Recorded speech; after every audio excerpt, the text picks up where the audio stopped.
Sasuke may be top of the class, but he isn't stupid to think he can beat the giant and challenge him blindly. Unfortunately, Kiba had no such insight. He tried to fight the big guy by challenging him directly for the alpha status. He had to get on the desk to catch its attention. After declaring his superiority, he jabbed his finger at the big guy's nose to show he isn't afraid of him and issue his challenge. However, before his can finish, the Hulk sneezed and blew him across the room, knocking him out. When the Hulk recovered, Kiba was nowhere in sight, and the Hulk just shrugged his shoulders. The class can only sweat dropped because the Inuzuka was blasted out the open window and knocking himself out. Since then, Kiba had been wary and kept out of its way, especially Akamaru, as he had to ran out of its way not to get stepped on. It was humiliating enough as it was, and it is still the talk of the academy, and also kept the last Uchiha from starting anything stupid. They had seen what the Hulk can do. The mountain of muscles isn't just for show. Rumor has it that the big guy was also immune to jutsus and weapons were useless because of its tough and thick skin. He had seen it happen when Kiba had misshot his kunai and had it rebound over to the giant. The Hulk was not paying attention as he was too busy watching other things than a queue of kids doing the same thing. Iruka was a little scared when the kunai flew and jabbed into the Hulk's right chest, only to bounce off harmlessly. The class can only watch in disbelief as the giant just give it a few scratches, as if he didn't feel the hit. During most of the academy, the Hulk was exempt from many activities. He was still there because it was Naruto's year, so they need to get used to each other. At first, the Hulk too had tried to participate, but it often ended either in disaster or in extraordinary fashion. One time they tried to teach the giant how to throw a kunai, but he couldn't even hold it properly due to his much bigger hands. The kunai looked like toothpicks in the giant's hands, and the Hulk didn't understand what the teacher wanted him to do with it. When they demonstrated by example, the Hulk uprooted the nearest tree and threw it at the dummy. Of course, he got full marks for aiming, effectiveness, and brutality, even if it was not done with the right weapon. He may have also got creativity, but that was just pushing it. Overall, the Hulk is totally out of their league. The teacher can only give him a thumbs up to show him good job when he looked to the Chunin expectantly, as if it was exactly what he wanted him to do. They felt sorry for his opponents. Instead of kunais, the Hulk would be tossing trees at them. He too was also exempt from physical combat for obvious reasons. Aside from the Akimikis, there just isn't any active ninjas his size. Strength-wise, even the Akimikis were no match. Hence, it was a wasted effort to try and grade him. They have heard the Hulk's rampage, therefore the obvious grade wouldn't be anything less than full marks, and no one want to volunteer themselves to test him. As for Naruto himself, he too took part in class whenever his other half isn't.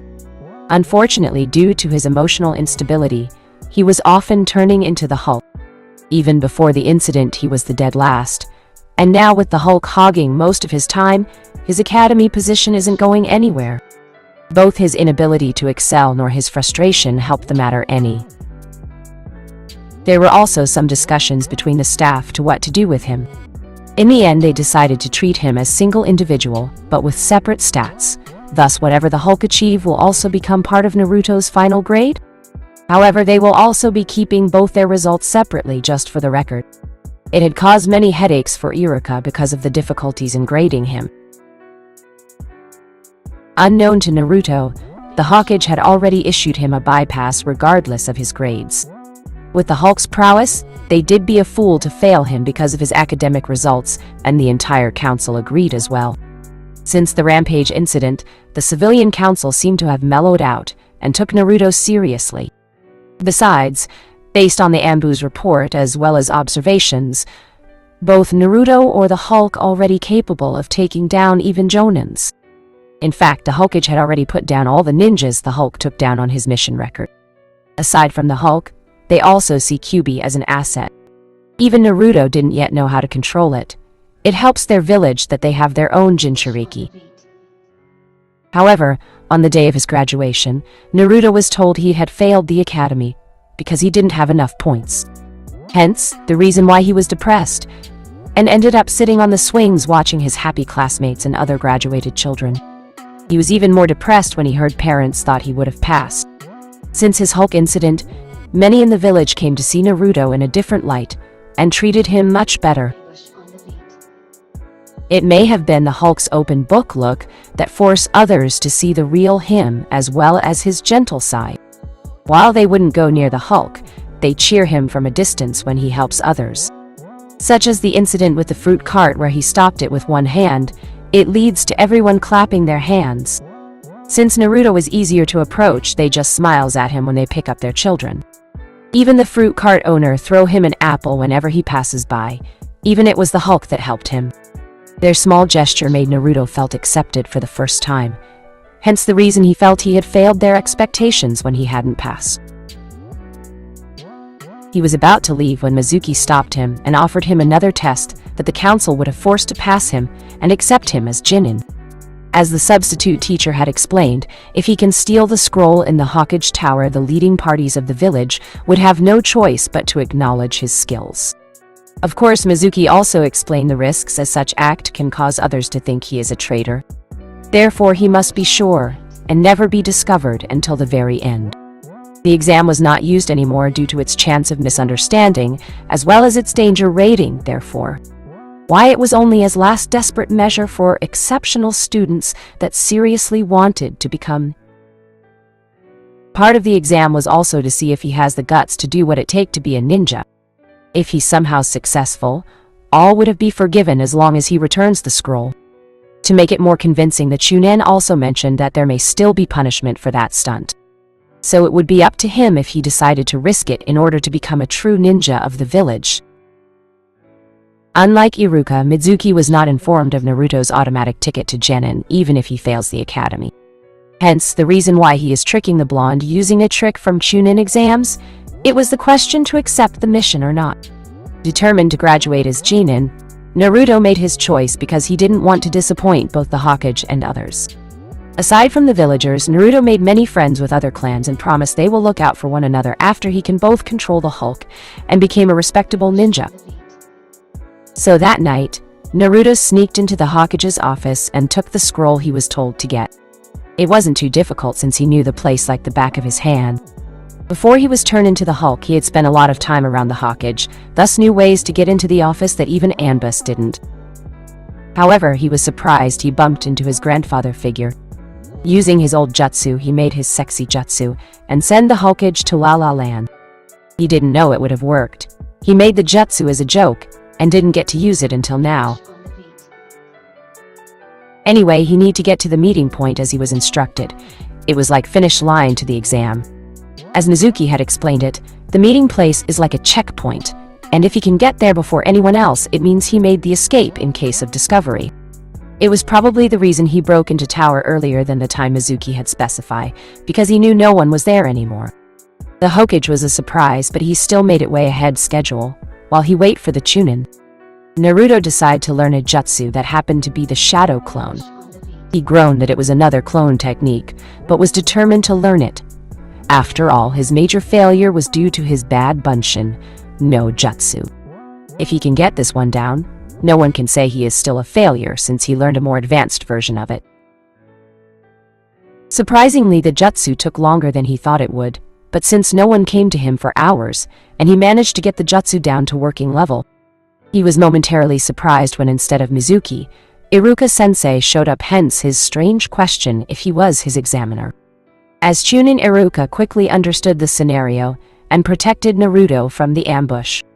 Sadly, the scar-nosed Chunin had to explain the bad news to Naruto, as well as his free pass as Genin. He had to apologize because he had not told him directly and sooner. It was actually the Hawkage's job to explain it to him, thus Iruka had told him to head to the Hawkage Tower. Naruto had thought his Gigi wanted to comfort him or give him a consolation prize or something. But he was mistaken. Unfortunately, Naruto never showed up, and Mizuki's lie made him partake the fake exam. His grandfather figure was still in the tower was also because he was waiting for him to show up, and he now knew why the Hokage was working so late. Anyway, this news surprised not only Naruto, but Mizuki as well, and angered the traitorous Chunin, causing him to start attacking the pair. Iruka had totally forgotten Naruto was the Hulk as he did his best to protect his student. After a while, Mizuki decided to reveal a secret the village had been keeping from him. The good Chunin had tried to stop him but was easily knocked aside. The news came as a shock to the boy, and Iruka had to cover for the blonde and got pierced instead. Angered that he couldn't kill the demon, Mizuki revealed another secret, that Iruka's parents were also killed by the beast. The Chunin was still covering Naruto as he tells that Naruto is not the Kyuubi, instead he was one of his brilliant and hard-working students. Losing his patience, Mizuki was about to finish off both his colleague and demon container, until a familiar aura stopped him.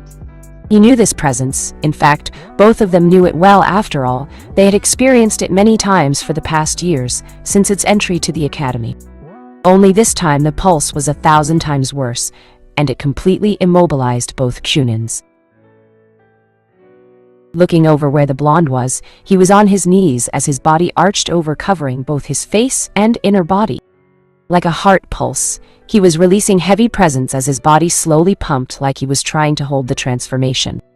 Both Chunin were forced to witness the complete process as they rooted where they were, too scared even to move.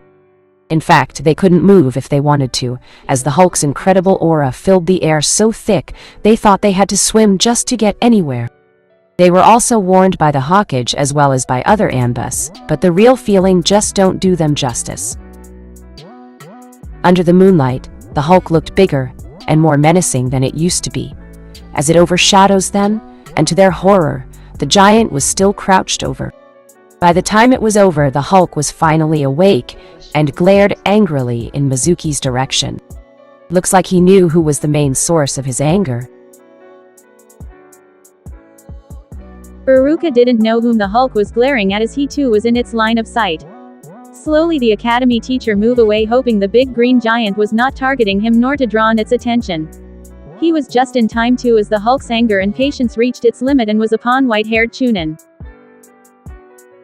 In an impossible speed its size capable of, it charges at Mizuki, taking him off his feet and into the nearest tree. The Hulk continued onwards, taking Mizuki through one tree after another. Luckily, the traitor had both giant shurikens pieces to defend himself with, but the impact had left him breathless. Weakly, he narrowly avoided the hammer blow with a roll and forced himself for an offense. Using all his strength, he tossed his trusty weapon at whom he considered as monster demon. Just as the report had written, it bounced off its left shoulder harmlessly. Its focus was still at the shocked Chunin, as it continues to slowly advance step by step. Impossible, he stuttered. His weapon should have shredded anything it came across. Too bad they never came across the Hulk. Mizuki slowly back up step by step, until he was stopped by another tree. By the time he looked back, the giant had took both him and the entire tree, and went for a spinning piledriver. The traitor was already unconscious during the drop, as he knew it would have ended him, especially when his head was heading towards ground at Mach 2 speed. Whether it was luck or fate, they didn't know. Mizuki was still alive. With the way the Hulk held him along with the tree, it's the top of the tree that hit the ground first. Dropping both the foaming Chunin and the tree, his anger seemed to have faded and returned back to the original Hulk. It wasn't any less angry though, as it picked up the unconscious Chunin and continues to shake and scream at him, hoping for a response. You don't need to see the giant to know this, because the pressure before had significantly lessened, and the tense feeling seemed to have left them. Then Iruka realized he wasn't alone. Beside him there were other Anbus watching the fight with him. They were discussing how great the last piledriver was, perfectly executed, and it was in fact one of them that lent Naruto the wrestling tape. Surprised, the academy teacher asks why they didn't help earlier. They all chuckled and told the good teacher Naruto had it all under control. Besides, after all this time tailing the boy, they learned to never to get in front of the green guy, and Iruka learned that lesson admirably. Also, its invincibility isn't just an exaggeration, and the Hulk was near unstoppable when enraged. Then again, for the good of their health, they wouldn't risk it for a traitor. Like always, the Hulk may be quite incredible, but once it runs out of steam, it will slow down manageably. That is, if they don't enrage it anymore, then it would be like adding fuel to a dying flame, and everything just starts all over. Leaving it to burn for a while, Naruto will soon revert back to his vulnerable self. However, don't let his appearances fool you. He can easily turn back into the Hulk again if he felt himself in any danger. The geeks call it adrenaline rush or something, and also something to do with self-preservation. The Nukenin had to find out the hard way when they thought the boy had ran out of gas and attacked him directly. The Ambus didn't blame them because they too thought the same. During the big fight, one of the kunai managed to get through, and the Hulk was once again awake. Only it was more pissed, but luckily it only targeted the Nukenins. It was good thing that he was already familiar with Konoha Ambus. Otherwise it would have been another rampage incident. They still haven't rounded all the attackers because the Hulk had booted them to God knows where. Iruka didn't know how to respond to that information. All he could say was, wow.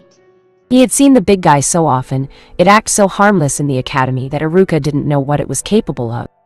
It looks like he didn't know even a fraction of the real Hulk's potential. The Ambu all patted him in the back, because they too didn't believe it until they have seen it. Anyway, the other finding was Naruto's rage seems to fuel the Hulk's, making it even more stronger. Not that it was weak in the first place. For the first time, Iruka was amazed at both Naruto and the Hulk. Just on the feelings alone, the Hulk may even rival the Kyuubi. Now the Academy Chunin understood why the Hokage so insistent in Naruto be more than alright as Genin. Soon enough, the Anbus took the traitorous Chunin away. It took a while as they had to talk to Giant to release him first. The Hulk was still shaking it in its hands as it roared at the fainted ninja.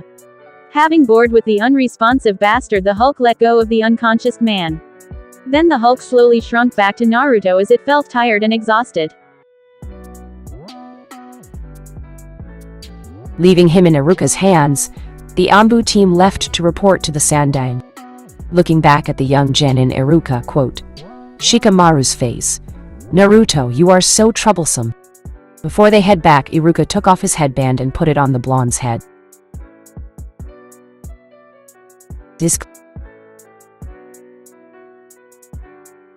Genin and missions. As usual, Kakashi was again late, like always. Some Jonins joked that he would also turn up late for his own funeral. Like his last batch of Genins, he left them waiting for more than 3 hours before turning up. Somehow he found an excuse that it gives his students character so he could better analyze them. Of course, most Jonins called it bull. Unfortunately, it will be different this year because he's not getting any normal Genins. Aside from the last Uchiha, he is also getting Naruto Uzumaki. Others also call him Naruto, Hulk Uzumaki. Having heard that Naruto is now able to control his other half, Kakashi decides to treat them like his other Jonins. No favoritism, right? He told himself, as he continues to read Jiraiya's latest book. Unknown to the Jonin, he was only half right because the Hulk certainly will be one hell of a character. In the classroom, the Jonin's tardiness was already making waves in the academy. Naruto, while both annoyed and very angry, was having trouble controlling his other half as he tries to calm himself without much success. It was not just his Hulk side that was getting worked up. He too was pissed they had to wait 3 hours for their Jonin. Like Naruto, Sakura too was very emotional, and especially in their current predicament. All other Genins have already left with their own Jonins, thus why their sensei still haven't showed up. However, while Sakura was angry with their sensei, she was more concerned of her blonde teammate. Not that she cared much for his well-being, just that it was like watching a volcano about to erupt any minute. She was more worried if she would survive the aftermath. Both Genins knew about Naruto's condition, thus understood what's about to happen. Only differences was what they are experiencing now was 100 times worse. They can see he was angry, but both the color change and body inflating and deflating were especially of concern. Not to mention the atmosphere surrounding the transformation. Like heartbeats, it was affecting the surrounding air, making the Genin difficult to breathe normally. Also, the silent tremor was not making things easy for them as they unknowingly already moved to the seats closest to exit. If they weren't told to remain in the room till their Jonin show up, they would have already bolted. The two normal Genins had no choice but to wait closest to the door, and as far away from their teammate as possible, ready to flee if anything goes wrong. As for the last Uchiha, he may look causal, but with both the cold sweat he had on his forehead and his clenched fists, It's not difficult to know what he was thinking. Naruto, on the other hand, you don't need a genius to see how he was already on the verge of transforming into the Hulk. It was only because of Hokage's words that Naruto tried so hard to hold it in, but he was failing the longer they had to wait. So when Kakashi casually walked in, he was caught off guard with what others called the Hulk effect. Usually this only happens when Naruto himself was getting extremely angry and just about to turn into the Hulk. This, in effect, changes the environment surrounding him as the air gets thicker and difficult to breathe. Strangely, the scientists were still trying to figure how he had caused it, because it somehow can be contained, thus the reason Kakashi only feeling it when the door was open. There were other effects, as Iruka had involuntarily found out during the Mizuki incident, but the Hokage forbid them trying to get answers. He didn't want the geeks actively trying to trigger another Hulk incident right in the middle of the village. The white-haired Jonin was often on missions out of the village, thus he never got the chance to meet the giant. Thus his first meeting was as mind-blowing as others told him. He was almost completely frozen in the entrance. Luckily, he was only exposed to its half effect, so you can forgive him for not breaking down like the others. Since he was part of the Anbu unit, thus he had often heard from his fellow colleagues talk about how powerful the giant was, and how near unstoppable it was. Truthfully, he too wanted to see it for himself, but he didn't expect to meet him on the first day, and from the look of it, the Hulk isn't happy to see him. Just as the Anbas had told him, you can never describe the feeling until you experience it firsthand. Also, aside from the Forbidden Scroll incident, the Hulk had never got that angry within the village. The other times were when some nuke nin trying to piss him off. They couldn't even find him as the Hulk had punted him to God knows where. They gave up in finding the ninja after they searched the 200 miles distance they estimated he went. As other Anbas had explained it, you can never really describe the feeling until you experience it firsthand. Besides, aside from the Mizuki incident, the Hulk had never been truly angry, and that incident was still the talk among the Anbus. Feeling the effect for the first time, even the experienced ex-Anbus captain had to stop to recompose himself. It wasn't just the air. The sight of the half-transforming Naruto had set the Jonin in full danger mode. Not to mention the glare that was directed at him was more intimidating when he told them he is their sensei. Kakashi thought he might have to run if the Hulk emerges and starts charging. He heard no one managed to outrun the Hulk, but it won't stop him from trying. Lucky for him, Naruto was still in control and managed to slowly revert back to his smaller self.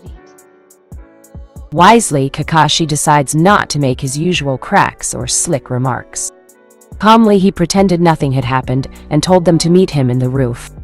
Not even bother waiting for him to finish, both Sasuke and Sakura already left quickly, leaving only the Jonin and a Naruto slowly changing back from a mutant of himself. Naruto was still angry but complied anyway as he trudged heavily up the stairs passing his Jonin sensei. But the man Shinchi there shortly. Once the team completely assembled, they introduced each other.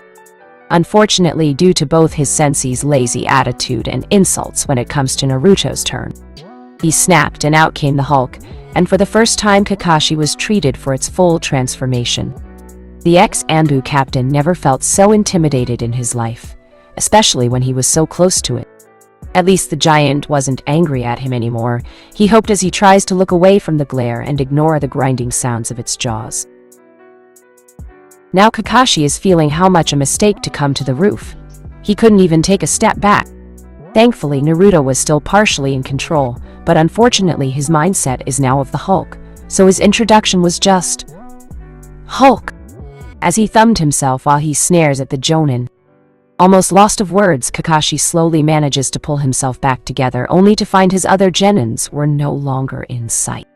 So much for introduction and trying to relay the real Genin test like he had hoped. He will have to round them up again later to tell them to meet at training ground tomorrow. First, he had to get the Hulk to calm down and tell Naruto the same message. He doubted the green giant knew how to relay the message. Too bad he didn't know how to communicate with him, as it stares back at him dumbly like he didn't understand what he wanted.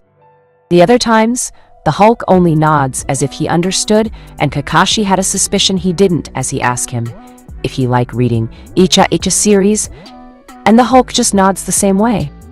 The white-haired Jonin had to sigh heavily. It is going to be a very long day.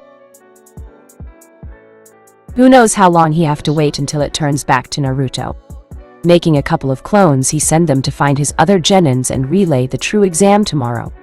While the real him try and tell the Hulk that the meeting is finished and that he can go home. Of course, Kakashi tried to do it with his hands, gesturing that it is finished, ended, final, etc. Unfortunately, it only got the big guy to imitate him as the Hulk follows his actions and almost knocking him over because of limited space. Sadly, it was the things that the academy teachers tried to teach the giant during training, as the teacher first showed the big guy what to do for it to copy him. Also, since he had arrived late, no one is left in the building to help him, so Kakashi was on his own. Then he remembered one of his Anbus told him the giant always turned back to Naruto whenever he was at Ichiraku's. So when he mentioned ramen, the Hulk immediately light up and leaped off and arrive at Ichiraku's in one jump. The villagers learned to avoid him, especially the landing spot where he normally arrive at. Unfortunate Mike Gay had the misfortune of staying too long, as he showed his enthusiasms to his fellow students. His other two genins clearly stood at a distance, hoping not to get too involved. They were both used to his youthful remarks and knew the routine well.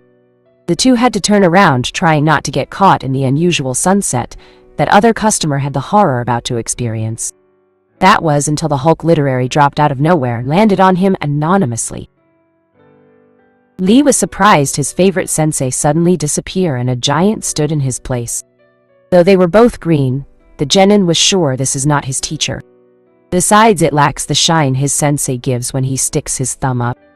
Lee did have a second thoughts though, because Gai had often called himself the Green Beast, so maybe this was one of his secret jutsus.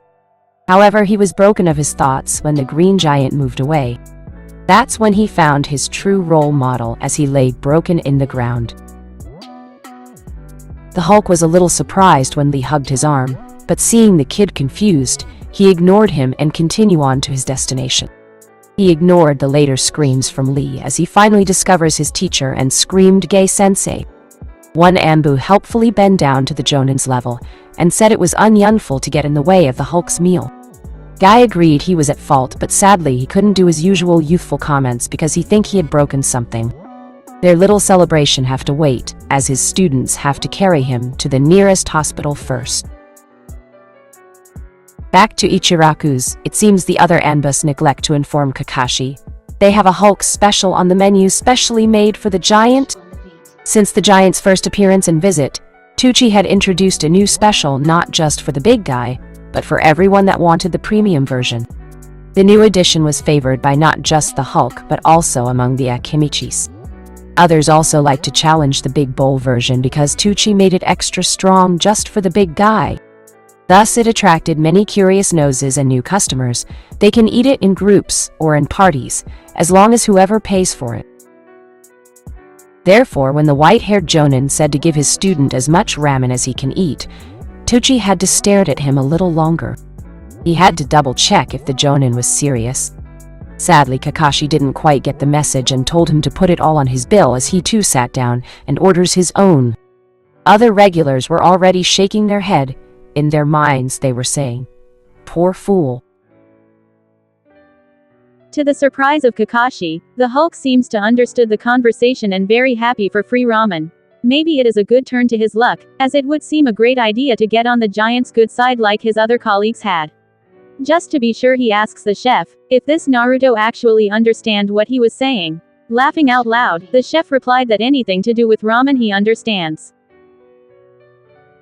Seeing that the Hulk was rather well behaved, Kakashi wondered if this was normal as the giant continues to wait patiently, while taking in its delicious aroma. It fascinates the Jonin, and again wondered if this was normal. Without turning back, Tucci boasted that it was his daughter Ayam's doing. She taught Naruto manners so deep that it integrates into the Hulk as well. Impressed, the Jonin was amazed what a single civilian can do what other Anbus couldn't. Then they just exchanged some other small talk. Unfortunately, his good mood didn't last when he sees the differences between his and Naruto's ramen bowl and its volume. "What the FAAA?" he cries as he points at the monster ramen bowl. Kakashi was already suspicious when the chef had started another pot, and only thought it was for the evening rush or something. He didn't realize the complete pot was just for Naruto's ramen, and from the look of it he had several pots cooking at the same time. Now, the ex-captain caught on the sympathy looks he's been getting, and odd looks he got in the beginning. Giving up to his fate, he asks Tsuchi just how many he'd be eating before he can turn back to the original Naruto. The elder just shrugs, and said it could go from 5 to 12 bowls. Kakashi looked in horror as Tsuchi seals his fate and told him the price was 10 times the regular bowl. One bowl was around 25 ryos, that's 250 for a Hulk size, and if he managed 12 bowls that would be 3,000 ryos. It was probably the last time he treated Naruto for ramen, that's for sure, and the chef was right. He made 12 bowls, and Kakashi have to delay his next Icha volume until his next paycheck. The next day, Kakashi somehow turned up on time. If it were his usual colleagues, they would probably bug him or didn't believe it was the real him. Normally, they're nothing short of invasion or high-class missions for him to turn up on time. However, since yesterday he didn't want another incident with the Hulk, nor does he want to empty his wallet again. He didn't become Anbu captain for being stupid, thus even he knew not to toy with the Hulk's wraith, and having the giant angry at him just isn't good for his health. Having assembled all the genins, the Jonin explained his rules and what they needed to do to become part of his squad. By the end of the explanation, Sakura obviously pointed out there is only one bell.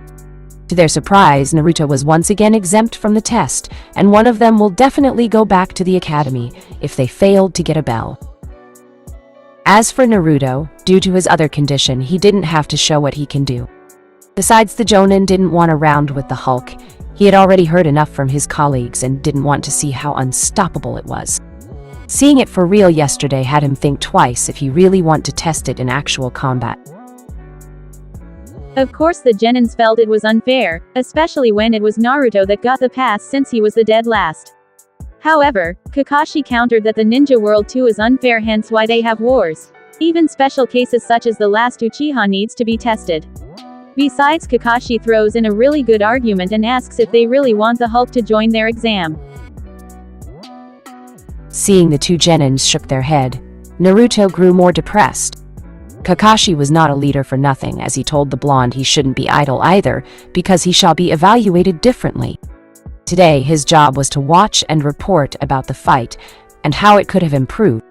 He will need to correctly analyze the battle and put it on report. The Jonin gave the blonde some extra incense that it was part of being Hokage. So, if he is still want the job, he should practice early. Knowing that Naruto still idolizes the Yondaime, he told him the phase. There is always a lesson to be learned. He added that it was a quote coming from the fourth Hokage to get him motivated. The Jonin further clarified that in this situation, it means having not to fight does not mean there's nothing to do. Feeling that he was not totally left out, Naruto acknowledged his sensei and tried do what he can to be in the team. The test went as expected. Sasuke did everything while Sakura taken down by the weakest genjutsu. Nevertheless, the team failed. Kakashi looked to the last Genin for what he has to say and view on the test. Expectantly, Naruto didn't understand the point of the test, but he did pointed out that it was unfair because he was Jonin and both his teammates were Genin. Somehow it was exactly what Kakashi was looking for, because as Genins it is very unlikely they can fight head-on against a full-fledged Jonin, let alone defeat one. On top of that, he was also an Anbu captain, thus making the task near impossible. From then, the Jonin just lead them to the right conclusion of teamwork, as he quote his best friend's line. Those who abandons the mission is trash, but those who abandons their teammate is worse than trash. He had hoped they understood its meaning, but nevertheless they are now Team 7, and will be starting missions together. He was still unsure what Hokage think he could do with the Hulk. It was really difficult to get him to work as a team. From the way he looked at the Uchiha and annoyance with Sakura's voice, it would be very hard to get them work together. First mission, catch Tora. Seidame had never thought he could make a bigger mistake than he had with Orochimaru. It all started off as simple Genin D-class mission assignment. Like all low-level Genins, they start with easy and non-dangerous D-rank missions. He knew he should have upgraded the Tora assignment to higher one. For other teams it would have been alright, but Team 7 isn't just any normal team. Specifically with the blonde member in the team. Not only is he the most unpredictable ninja in the village, he is also the village Jinchuriki. However, the most important aspect was he is also the Hulk, the same monster, that even with 300 Anbus couldn't even slow him down. While he had improved his control of his condition, sadly he still changes back on occasions whenever he's surprised, shocked, or angry. Thus, as soon as the Hawkage realized this and called his Anbu, it was already too late. At the same time, an explosion erupted in the middle of the market, and they can already see the cloud of dust through the Hawkage window. Surely enough, one of the bigger building had just fallen, followed by violent clashes of building against building. Soon, what was left of the dust are debrises, what was once proud market of the village. Too bad the violence had not ended there. It continued off into the distance. Unfortunately for the Anbus, they were still deployed. Luckily this time they were not ordered to stop the Hulk, but to save the daimyo's cat. However, it would still be a challenge to get to it before the Hulk does. By the time the Anbus got there were already 20 Akamichis trying to stop the giant. They were all like in some tug-of-war game as they held on to one another, while several Akamichis tried to slow him down. Sadly, all they accomplished was leaving drag marks as the giant went through building after building. At one point, the Hulk seems to have lost sight of the feline, thus stopped, as he continued to search for it. Everyone took this as opportunity, and came offering him stuff like melons, turkey, and meat on bone, etc. Anything that can take his attention away from Daimyo's cat would do. Unfortunately, it would probably had worked better if it had been ramen, but they were too far away now. Well, the trick worked to a certain degree as the Hulk was momentarily distracted. That was until the stupid cat made its appearance again. If the sight was not enough, it had to catch everyone's attention by making its questioning meow call. The Hulk seems to have a one-track mind as the chase was started all over again. Thankfully, the Anbus turned up just in time and took the feline off the streets, thus ended the chaos. Having seen his objective taken, the Hulk finally stopped like someone had just completed his mission before him. It was another one of the Anbus' discoveries as they either let the Hulk get to his objective or get there before him. Of course it would be less risky not to get in his way, but if push comes to shove it would be best to get there before him. While it works, but it is best they don't do it too often because the Hulk gets pissed off easy. Thankfully, the Hulk seems to understand the inner working of the Anbus, thus knew it was part of their job. Having handed them the leftover of many missing nins probably made him understood the regular steps. Of course there were several occasions that he needs to be persuaded, but most of the time the Anbus had it easy. Thus, in this case, by capturing Tora themselves, the Hulk will have no reason to continue his pointless chase. For this incident, the scientists have their own theory. They believe the Hulk's objective was carried over from Naruto. Since Team 7's mission was to capture Tora, thus when Naruto transforms, the mission was still imprinted in his mind. Thus causes the reason why the Hulk continues its chase. He knows he needs to catch the cat, but probably not the reason why. If the Hulk had chased the feline base on his anger, they believe there would have been more damage. Hence, when the Anbus took away Tora, the mission was completed, and the Hulk knew these Anbus, hence lost track of his purpose. If he had really been angry with the cat, he would have ignored the Anbus, thus proving their hypothesis. As everyone knew by now, the Hulk is quite unstoppable. The only way to deal with it, either get rid of the source or let it run out of steam. By capturing of the cat before it does would at least stop its rampage, and at the same time saving the cat. Though when Naruto transforms to the Hulk, his intellect declines, but his last goal is still in effect. Hence, if you know what he wants, you can control the damage to minimal. As for Team 7, everything was alright until when Naruto caught the cat and got scratched. Then everything went ballistic. Even Tora was shocked and tried to run for its life. Unfortunately for the feline, no matter where it hides, the Hulk just crashed through it altogether, which leads the feline kept running and finding new places to hide. When Kakashi arrived along with the rest of his genins, everything had went to hell then. All there was left was chaos and more chaos. They can only follow both the explosion and tracks left by the monster. If only they can call it tracks. It was more like Hulk shape holes in building after building, like it was a one-way tunnel or something. As they got close, they had to dodge a food cart and falling buildings while looking at the left over destruction. Sakura did ask their sensei what they should do when they arrived. The one-eyed Jonin wisely pretended he didn't hear her. Aside from Kakashi, Sasuke too knew there is nothing they can do to stop the giant. His history with it had taught him not to mess with something that's bigger than you. And he had seen it happen with Kiba, thus kept his distance. There was also stories that this thing had faced 300 ninjas and came out without even a scratch. While many of the rumors were ridiculously stupid, but you never know when facing something out of ordinary such as the Hulk.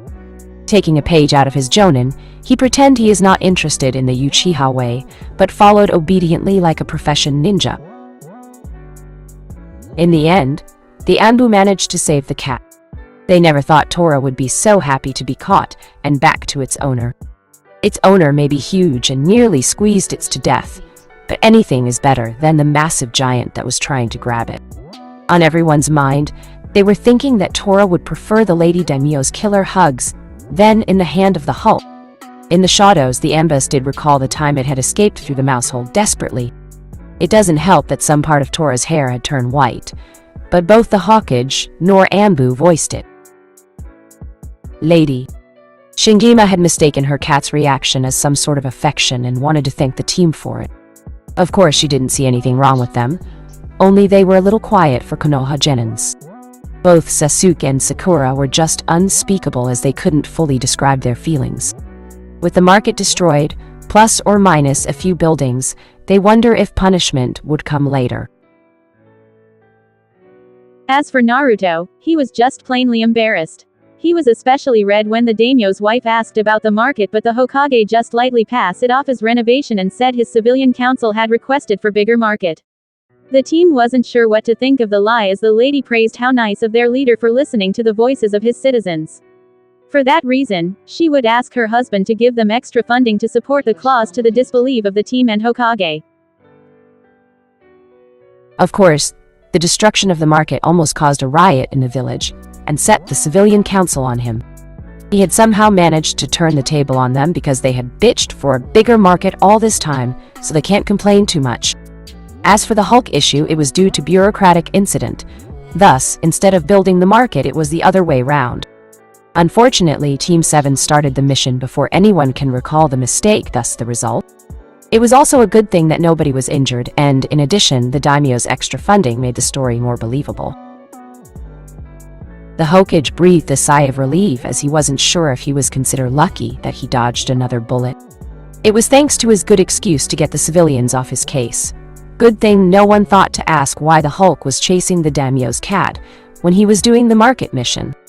Just to make it more believable, the Hokage had made a sole mission for the Hulk to help out with the new market renovations.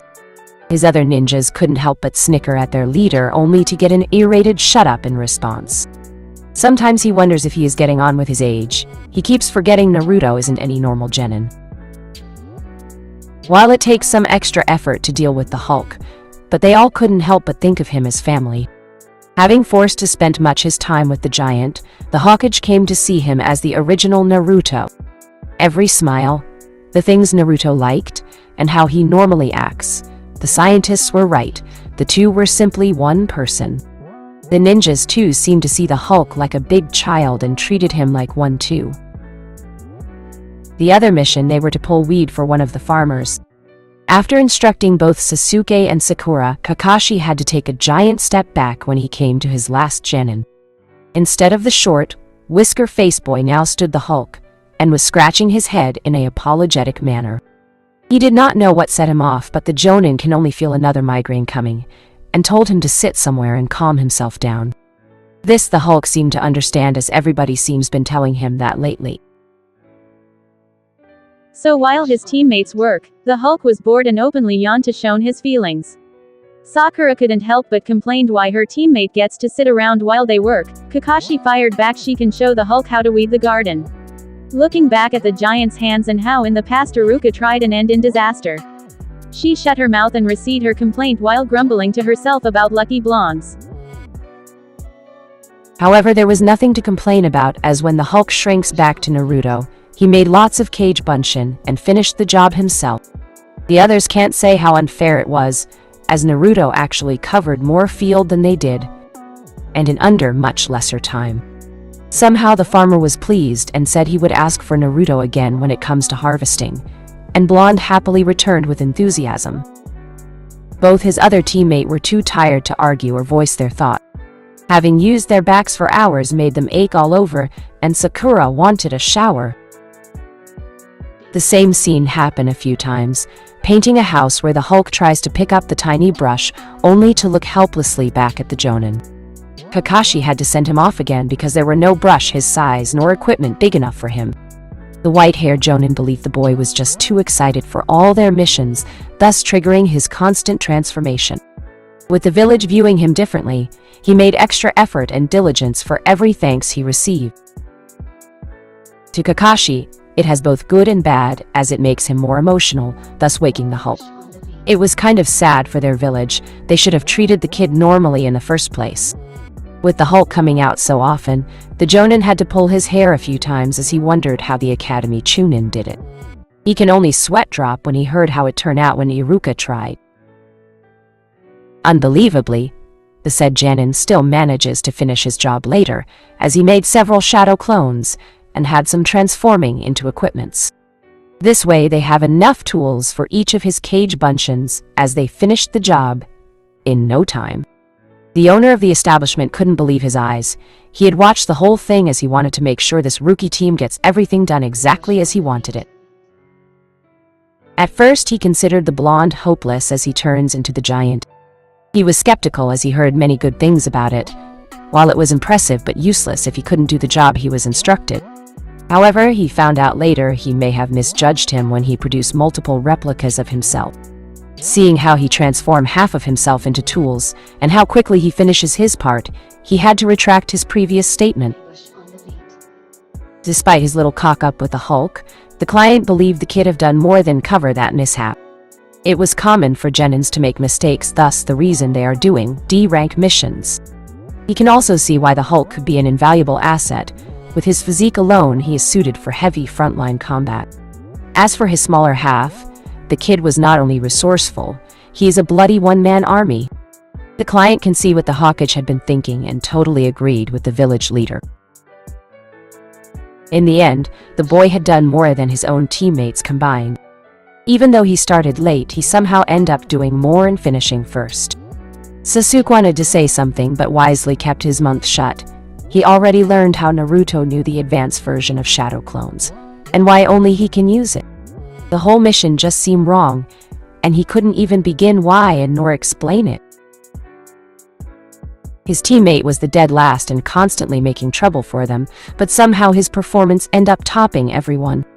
He can see the client's attention was on their blonde teammate, and this time he can't blame the Hulk for stealing his thunder. It just makes it difficult for the so-called perfect Uchiha to swallow, as it makes him look stupid and incompetent. As their Jonin had told them, both he and Sakura were top of their class, and they were paired with Naruto because of his status. Now he is beginning to see they were the ones trying to catch up with Naruto. The whole scenario just doesn't make sense. Then there was the shopping mission. They only had to purchase what the client needed. The whole ordeal was ridiculously simple, but Naruto had to have his hiccups right in the middle of the mission, causing him to transform every now and then. It hasn't causing any problem for the mission itself, but it was hell of a distraction.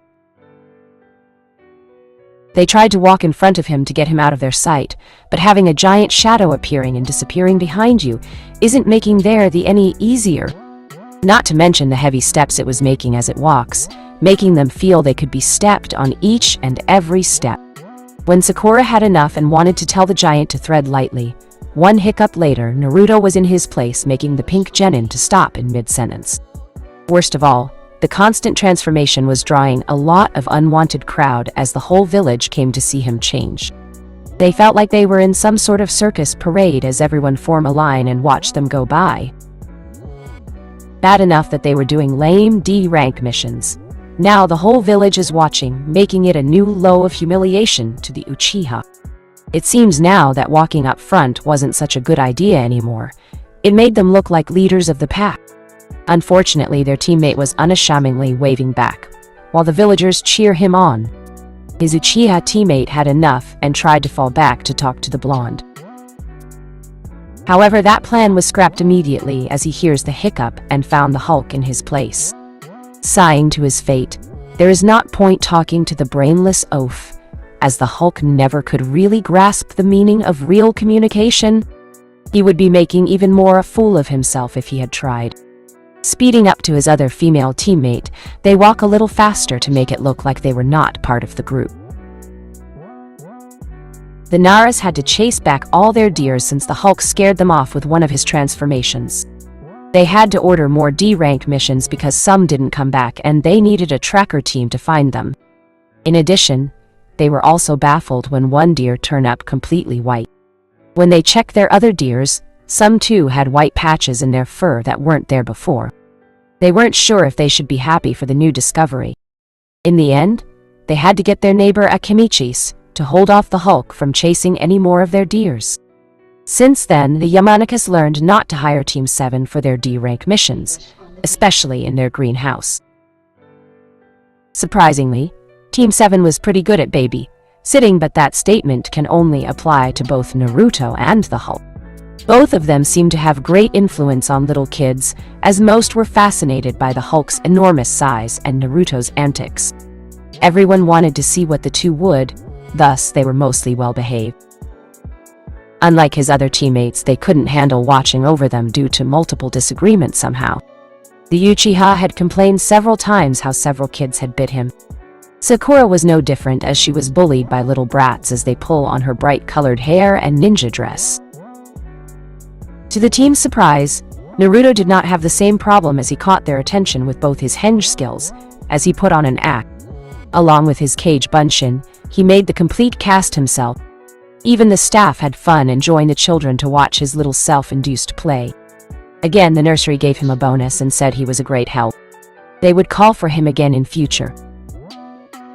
As for walking the Inuzuka dogs, it was troublesome at first because Naruto was not strong enough to control them. That was until the dogs suddenly found their handler turn from 40 kilos to a few tons, and no matter how hard they pull, it didn't budge. Instead, they were all sent flying to him as the Hulk made one tug on the line. One single growl from the Hulk was all it took, as the dogs all whimper and obey all his command. The other genins just complains how unfair it was, as they didn't have enough kilos in them. Nor can they turn into a monster. To add salt to their wounded pride, Kakashi too had his own dogs, and they all walked in the same lazy pace as he.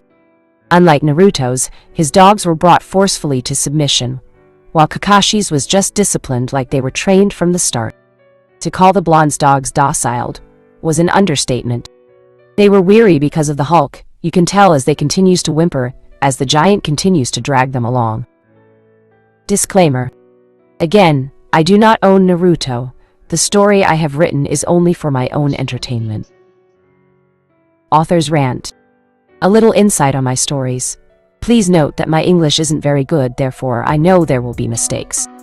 However, since I am working alone on this and quite new with the site, thus I am not familiar with all the helps available.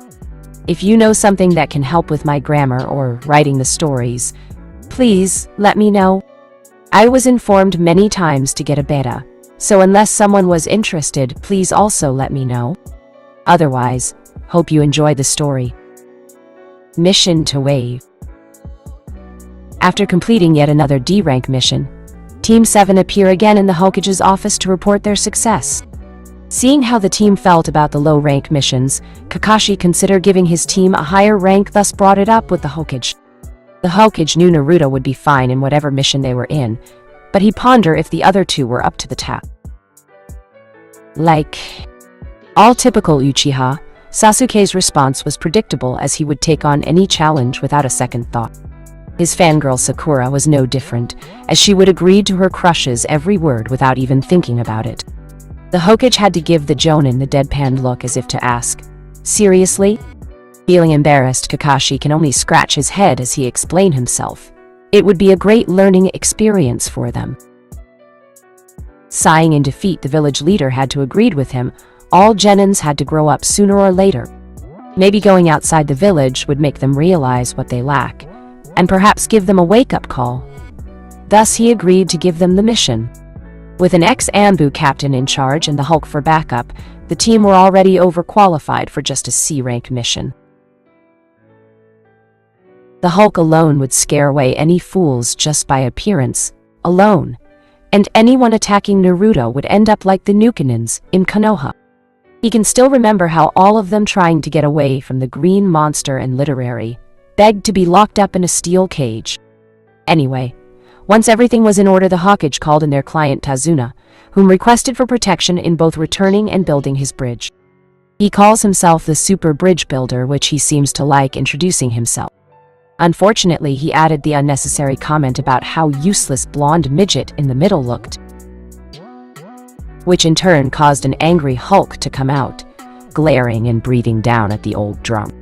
Since the room was not designed for him, in his full height almost broke the ceiling. As for Tazuna, the self-proclaimed Super Bridge Builder was still sipping his drink, thus had yet to see what he had started. Only when in silence does he wonder why no one was talking. He had to look around the green wall to investigate. Only the cracking of the ceiling and the little dust debris made him found the Hulk, whom, while massive, had not had a welcoming smile on him. Instead, he looked very angry and snarling down at him.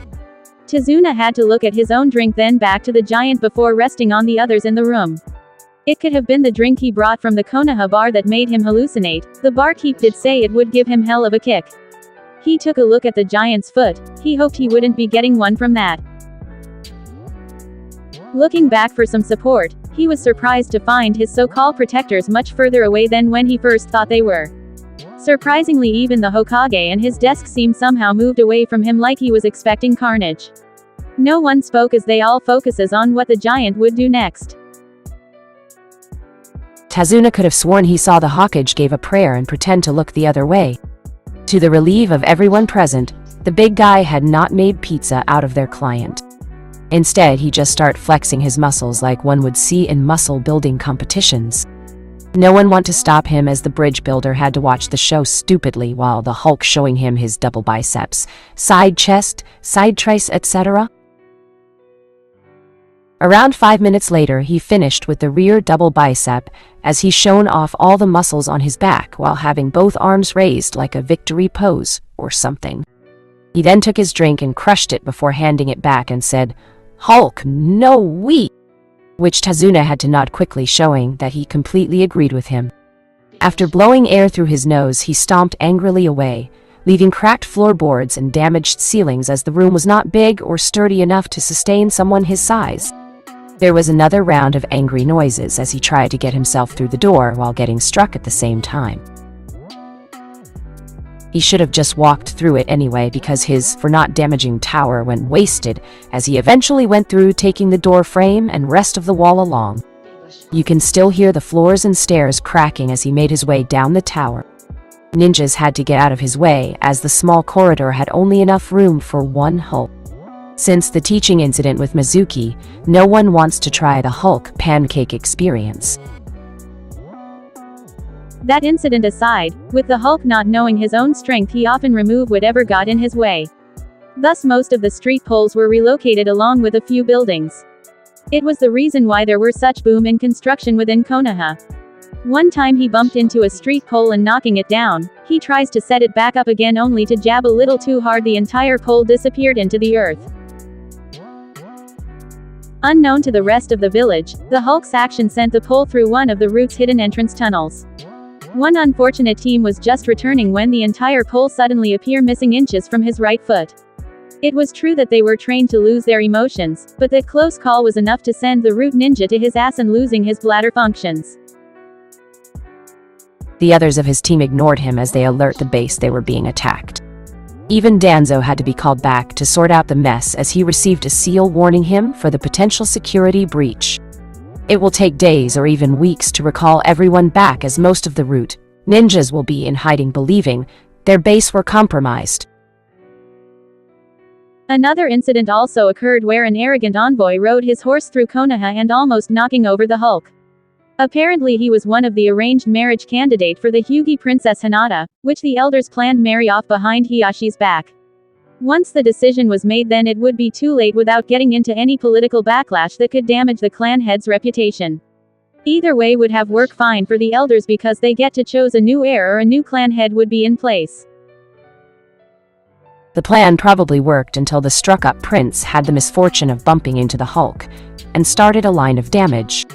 It was like a chain reaction as the Hulk steps back, knocking down the watchtower, which triggers a dominoes effect as it fell into some laboratory, causing massive explosions, and blowing up other building in the process.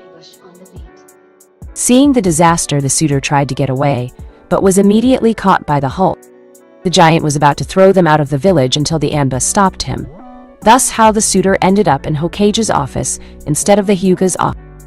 In the meantime, the Hulk was happily waiting for his ramen. It was part of the Ambu's way of making him forget about the moron envoy. Since it will be paid by the village and part of the mission, the Ambu didn't have to worry about emptying their own wallet. Hence when the snobbish suitor was brought to the Hokage tower, the village leader just lightly slapped his hand like one would punish a child for their wrongdoings.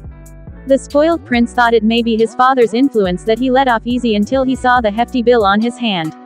When asked what the expensive ramen bill was, the Hokage told him it was to keep the giant coming for him during his stay in Konoha. Having seen the monster himself and how it easily lifted both him and his prized horse, the prince was happy to give him all the ramen he can eat. Also thanks to the Hulk, the prince was more docile when he was presented to the Hokage. However, the Hyuga elders could not let this go and hoped to salvage their little deal. They pleaded and protested that it was the fault of the green monster that was destroying the village. The Hokage had heard about the Hyuga problems as Hiyashi informed him the problems within the clan. Not wanted to go into lengthy argument, the Sandaime gave them a little insight on what the villagers would be thinking. By considering another scenario where you kicked a merchant's cart, causing it to roll down the market and destroying all the merchandises. Of course, usually this would be the cart owner's fault, thus he should be responsible for all damages. However, when witness happens to see the real culprit that was responsible, the situation changes. In this case, with over 50 witnesses and rumors spreading, are the Hyugas willing to risk their reputation over this matter? The Hokage did also offer them the option of sharing the bill if they felt the prince isn't completely at fault. After all, he did learn the reason of his visit was because of their invitation. Heir or no heir, the number of zeros there would bankrupt them, so they had to back down. Had the clan head and rest of the clan knew about this incident or the coffer emptied because of them, kicking out of the clan council would be the least of their problems. Coming back to the Hokage's tower, Tazuna was speechless seeing how the giant took both the door and wall down, whereas the ninjas were nonchalant about it. He saw the Sandaime's side as he informed Iruka to make sure the secretary sends someone to fix the tower. The bridge builder also heard him saying something about upgrading and making it Hulk-sized. Then he also remembered much of the village structures were recently modified and much bigger than they should. He wondered if that was what the Hokage meant, Hulk-sized. Unknown to Tazuna, since the appearance of the Hulk, nearly every establishment was upgraded to Hulk standard. Somehow it became a common practice and people were happier because of it. Besides being convenient and more space for everyone, it changes people's view of the village like a king-size bed does to a normal one. It was also the reason why there was a significant increase in construction missions and contractors. Also, to prevent the giant from accidentally demolishing new buildings, all contractors were given the Hulk's measurements, so all new buildings should withstand both his weight and size. From ramen bowls to buildings, many of Konoha's structures were remodeled.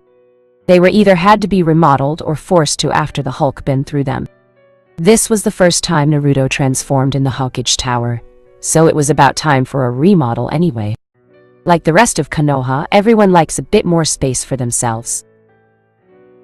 With the Hulk kicking a few Nukanen's asses and hidden villages denying their involvement, or by responding, they were Nukanen's, thus Konoha just cashed them. So far, with the Hulk picking up a few strays on occasions, Konoha ended up better off. and the other villages still couldn't find any new information. Of course, with the Anbu treating him to ramen for every ninja he brought in, the Hulk kept an extra eye for them. So for a while now, he has been picking them up like firewood as he handed them over at the village gate. For this reason, Danzo and his roots had to be extra careful, because their ninjas would be his biggest target. It was no secret the Hulk loves ramen as much as Naruto do. Had the giant spot them, he would chase them all the way to Iwa and jump back for his bowl of ramen. Hence, Root only operates when the Hulk was not around. Danzo had to add extra measures to make sure his ninjas were out of view of the giant. Luckily, he had a few ambus within the regular ambus, thus can be used for lookout. It was how the whole ramen business got started. The Root agent wanted to take the prisoner off the Hulk's hand, and the only option was to bribe him with ramen. When he gave his report, Danzo blanched at the cost for getting their ninjas back. Hence, he added extra caution and measure when they leave for their missions. Nowadays, the Hulk seemed to have developed some kind of sixth sense for ninjas that were not loyal to Konoha. Danzo had to sweat drop and wonder how the Hulk do it, and his Root ninja had to give themselves a sniff just to check if it was their smell or something. Before the group leaves from the Hokage's office, Kakashi kindly asks the bridge builder not to infuriate the blonde because it would be messy afterwards and difficult to clean up. He also added he might want to avoid Hulk air travel, because even their ninjas still couldn't recover most of the new cannons that got punted away. Tazuna wasn't sure if the Jonin was joking or not, thus just nodded stupidly because he said it with his famous smiley eye smile. However, he reassured him he will be well protected because he is after all a Jonin. Lastly, he also added with Naruto around they should instead pray for anyone stupid enough to attack them. In less than an hour the team was ready and assembled at the gate entrance. The bridge builder was now quite wary of the blonde as Sakura assures him their sensei wasn't joking on the matter concerning the Hulk and how Naruto still had no control on his transformations. Having been with the blonde and in the same team, Sakura learned quite a bit about Naruto and his other half. Especially when she was friends with the gossip queen Ino. While they don't talk anymore, they do on occasion bump into one another, thus lead on to the discussion of the giant. Now that she's a ninja, thus have the privilege in getting more sensitive ninja news, and she took that advantage on her father since he was from the intelligence division. With a few puppy dog looks, she easily got what she wanted. Besides, they weren't much a secret anyway, so Anoichi didn't put up much of resistance. It was how Ino learned all about Naruto and what the Hulk been up to lately. To say it was impressive was an understatement, but catching new cannons for ramen sounded lame. It sounded like some common phase she heard about elephants working for peanuts or monkeys working for bananas, etc. Anyway, she had seen the super-sized ramen call Hulk special. Her teammate Choji always go there after missions and got there, Asuma sensei, to treat him. Maybe ramen was not so lame anyway, but then again Naruto also receives the bounty payment for the new cannons he caught and put on his record. He would probably the only genin with long list of defeated new cannons to his record. Anyway, it was only because of Naruto Ino was still talking to Sakura. In a way, they were sort of an on and off friend depending where the conversation leads to. For every mission she had with Naruto, or the Hulk, there were always something to complain or to talk about. As long as the topic don't steer to the last "aha," then they get on fine. Hence, it was how Sakura knew so much about her teammate and what he was capable of. After hearing what the giant could do on daily basis, Tazuna wasn't sure what to think of the kid. Having one Hulk for protecting seemed like a pretty good deal, but having a loose cannon around was not something he could appreciate. However, seeing how Konoha went through so much trouble just to accommodate one person just seemed far-fetched to him. He wondered how the entire village could accept something like that so easily, and most of them were just civilians like him. So for the good of his own health, he kept his distance and tried not to bother the kid. Sadly and unknown to the bridge builder, Naruto was quite sensitive to his constant stare, thus were having trouble not to get irritated. Kakashi can only sigh as he reads his porn because this will be a very long journey, but at least it won't be boring.